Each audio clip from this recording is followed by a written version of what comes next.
சந்தோஷம்.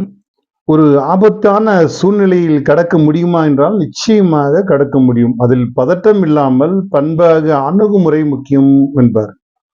ஒரு முறை ஒரு குருவிடம் ஒருவர் கேட்கின்றார், "குருவே, எனக்கு நான் எப்பொழுது பார்த்தாலும் பதட்டமாக இருக்கின்றது. எந்த ஒரு காரியத்தையும் என்னால் சாதிக்க முடியவில்லை. நிதானம் என்பது என்னை விட்டு போய்விட்டது குருவே" என்றாராம். குரு ஒரு கதை சொன்னாராம். "நீங்கள் சிங்கத்தின் போய் முன்னால் நிற்க முடியுமா?" என்று கேட்டார். அவருக்கு ரொம்ப "என்ன குருவே, என் உயிருக்கு ஆபத்தான ஒரு செயல் என சொல்கிறீர்கள். அது சாத்தியமா?" அப்படின்னா, நிச்சயமாக சாத்தியம். ஏனென்றால் நீங்கள் சிங்கத்தினுடைய குணத்தை தெரிந்திருக்க வேண்டும்.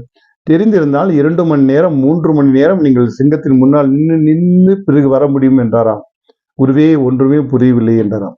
சிங்கத்தின் குணம் என்னவென்றால், ஏதோ ஒரு விலங்கை அடித்து சாப்பிட்ட பிறகு அயராது அசந்து தூங்குமாம்.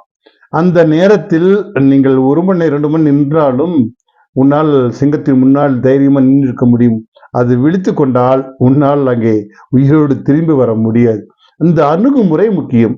சரியான நேரத்தில் சிங்கம் அசந்து தூங்கும்போது அதன் அருகில் இருந்தால் உங்களை ஒன்றுமே செய்யாது. நீ தாராளமாக நின்று கொண்டு வந்து விடலாம். அந்த அணுகுமுறை தெரிஞ்சிருக்க வேண்டும்.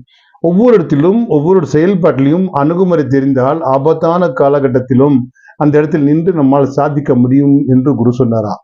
அப்பொழுதுதான் அவருக்கு புரிந்தது, இந்த பதட்டம் அந்த நேரத்தில் அந்த கணத்தில் என்னை பரபரப்பாக்கி விடும்.